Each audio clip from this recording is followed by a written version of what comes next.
안녕하세요, 라이트하우스입니다. 최근 서울 아파트 매매가는 17주째 하락, 전세가는 19주째 하락이라고 연일 기사에 뜨고 있는데요. 아직도 우리나라의 부동산 하락세가 일시적이거나 국지적이라며 지금처럼 잠깐 하락세가 오히려 매수 기회라며 부동산 불패를 주장하는 분들이 많습니다. 그러면서 하락 가능성에 대해 이야기하면 폭락론자라고 치부해버리며 과거에도 올랐으니 무조건 오를 것이라고 맹신하는 분들 말이죠.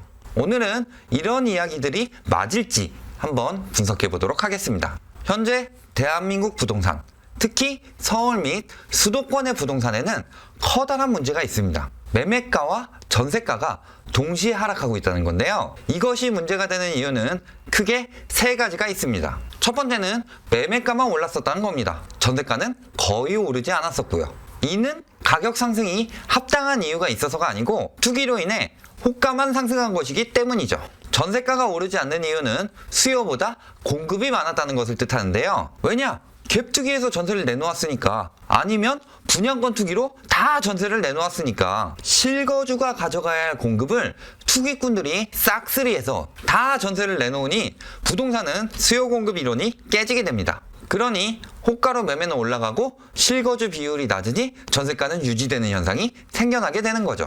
전세가가 오른 곳도 있다고요? 작년 5월 전세대출 완화로 한도가 높아져 강남 등의 실수요의 매수 비중이 있는 곳은 약간의 전세가가 상승한 지역은 있지만 매매 가격 상승률에 비하면 턱없이 낮은 수준이죠. 특히 강남에서 멀어질수록 매매가가 상승하는 동안 전세가는 오히려 하락한 지역도 있을 만큼 외곽 쪽은 더욱 심각한 상황이 벌어지고 있습니다. 이는 참여정부 시절과는 크게 다른 현상입니다. 그때는 자금력이 있는 사람이 일부 지역에 투기하여 집값을 올려놨었죠. 그래도 이들은 실거주가 있는 곳에 투기를 했습니다. 이때 버블7이라고 불리는 지역이 비대학적으로 상승했었죠. 하지만 지금은 실거주가 있건 없건 간에 그 외 지역까지 다 올랐다는 것이 문제입니다. 부동산이 돈 된다는 인식이 돌면서 너도 나도 갭투기로 집을 샀기 때문이죠. 그러니 버블7이 오르면 마영성으로 가는 거고, 비슷한 형식으로 점점 더 외곽으로 가는 거죠. 심지어 마곡지구 호재였던 강서구를 비롯해 서울 인근의 부천, 일산, 광명 등까지 투기 광풍이 일어났죠. 가장 인기가 좋은 전용 84제곱미터의 경우를 예시로 보면 송파에 있는 잠실 엘스가 2015년 7월부터 2018년 9월까지 매매가가 9억 9천에서 18억 4천까지 오르는 동안 전세가는 8억 정도로 유지되었고, 용산 이편한 세상은 2015년 8월부터 2018년 9월까지 매매가 8억에서 15억으로 오르는 동안 전세는 6억으로 유지됐습니다. 중구에 있는 레미안 하이베르의 경우 2016년 1월부터 2018년 9월까지 매매가 5억 3천에서 8억 7천으로 오르는 동안 전세는 5억 초중반으로 유지됩니다. 두 번째는 추가 공급이 지속된다는 점입니다. 서울만 해도 올해 4만, 내년에는 3만 9천여 세대가 공급 예정이며 경기도에도 올해만 13만 6천 세대, 내년에도 10만 2천여 세대가 예정되어 있어 공급이 끊이지 않습니다. 공급이 이렇게 쏟아지면 전세가는 떨어지게 되겠죠. 그리고 지금 매수 심리가 위축되어 매매 거래는 거의 없을 테고요. 그럼 전세 위주의 거래가 될 텐데, 앞에서 말했듯 투기로 인해 전세 매물은 많습니다. 그러면 공급만 쏟아져 나온 셈이니 전세가는 당연히 떨어지게 되겠죠. 전세가가 떨어지게 되면 어떤 현상이 일어날까요? 강남 등 중심부의 가격이 떨어지면 마용성 등에서 강남으로 이동하겠죠. 그럼 마용성 가격이 떨어지고 더 외곽에서 마용성으로 오고, 이렇게 연쇄적으로 강남을 중심으로 회귀하는 현상이 나타나게 되는 거죠. 이렇게 되면 외곽으로 갈수록 문제는 점점 더 커져갑니다. 기존의 전세도 안 올랐는데 여기서 더 떨어질 가능성이 높으니까요. 공급까지 예정되어 있는 곳은 더더욱 심화될 것으로 보이고요. 특히 김포, 운정 등의 서울 외곽 2기 신도시들은 큰 문제를 겪을 것으로 예상됩니다. 왜냐하면 신도시는 자족시설 및 교통이나 학군, 그리고 생활 인프라가 부족하지만 전세가 저렴하니 수요가 들어갔기 때문입니다. 세 번째는 잔금 대란입니다. 지금 공급되는 아파트들은 대부분 2015년에서 2016년에 분양을 시작했죠. 이 시기에는 빚져서 집을 사면 돈을 번다는 일본 버블 때와 같은 투기 붐이 일어나던 때입니다. 그러니 지금 공급되는 물건들에 투기 수요가 많을 수밖에 없죠. 이 투기꾼들이 공급의 대부분을 차지하니 시장에 전세 매물이 넘쳐나게 되는 거죠. 앞으로 공급되는 아파트들은 다를까요? 최근 공급된 송파 헬리오시티나 개포 레미안 블레스티지를 보면 알 수 있습니다. 대부분이 준공때 전세 끼고 갭 투기한 뒤 추후 올랐을 때 팔아서 차익을 남기겠다는 생각이었죠. 그러니 준공 시기에 대출 규제가 있을 것을 생각도 못하고 있었을 겁니다. 부동산 폭등에 취해서 부동산 불패를 외치면서 낙관론만을 펼쳤죠. 투기꾼들은 모두 타성에 젖어서 옆에서 재건축이 많더라도 이 공급이 문제가 될 거란 걸 망각했던 거고, 준공 때는 전세가 당연히 맞춰질 줄 알았겠죠. 그러니 결국 재미있는 건설사들이 다 보고 망상에 빠져있던 투기꾼들은 발등에 불이 떨어진 거죠. 이 투기꾼들이 가장 걱정해야 할 건 바로 잔금입니다. 공급 물량의 전세 매물이 이렇게 많다는 건 앞으로 잔금 대란을 피할 수 없는 상황이란 겁니다. 그런데 불로소득을 너무 당연하게 얻으려고 했던 투기꾼들이 과연 억울해야 할 일인가요? 사실 억울할 것도 없습니다. 지금도 탐욕이 넘치니까요.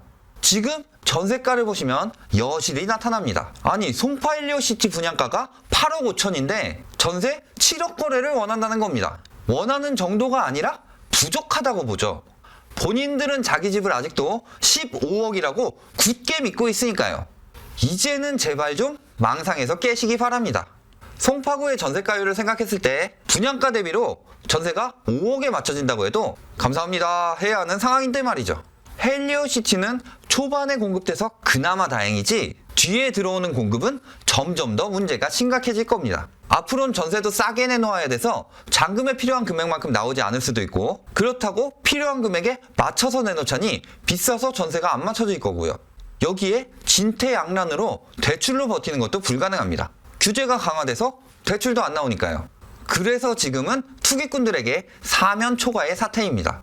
서울, 수도권이나 세종시 등 투기 수요가 장기적으로 유입되었던 곳은 이제 그 후폭풍이 강하게 몰아칠 것입니다. 앞으로 벌어질 일들이 기대되네요. 아직도 버티면 부동산이 오를 것이라는 믿음을 가지고 계신 분들은 부디 끝까지 가지고 계시면서 오래 버텨주시길 바랍니다. 그래야 나중에 한꺼번에 급매물로 나와서 하락세에 힘을 실어줄 테니까요. 결론을 말씀드리겠습니다. 지금 대한민국 부동산은 커다란 위기에 있습니다. 아니, 대한민국 역사상 가장 전국적으로 투기 광풍이 불었던 시절이 지나고 이제서야 안정화되어 간다는 표현이 맞겠네요. 정부가 실거주가 아니면 집을 사지 말라고 직접 언급까지 했음에도 이 경고를 무시하고 똘똘한 한 채 등의 프레임을 내세우며 작년까지 끊임없이 투기했죠. 이런 장난질로 작년에는 역대 최고치의 가격 상승을 했으니 성공적이라고 생각하고 있었겠죠? 그러다 대출 규제와 대량 공급의 폭탄을 맞았으니 자업자득인 거죠. 모든 상황이 예전과는 다름에도 불구하고 상황은 보지 않고 과거의 왜곡된 인식과 신념에 빠져 화를 자초한 것이니까요.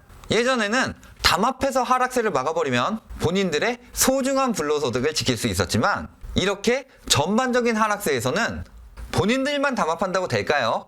인근의 다른 단지들은 다 싸게 내놓고 있는데도 될까요? 이제는 안 됩니다.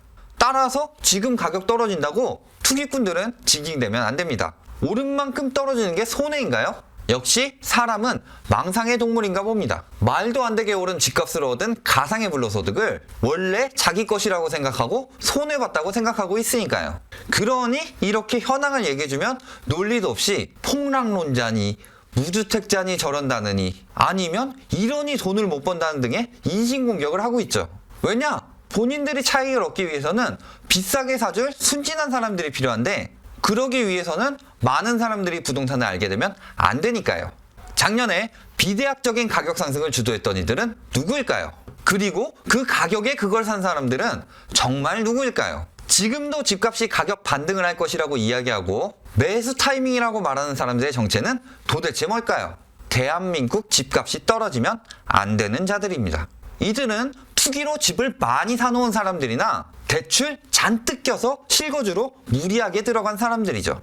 그 외에는 관계가 없습니다. 내가 살 집만 안정적으로 가지고 있는 사람들은 내 집 오르면 남의 집도 오르고 내 집 떨어지면 남의 집도 떨어지니 이사할 때도 큰 문제가 없기 때문입니다. 결국 과도한 욕심이 화를 자초한 것이고 자기 깨에 자기가 넘어간 것입니다. 지금은 거품이 과도하게 껴있는 상황입니다. 거품이 사라지면 곧 실체가 보일 겁니다.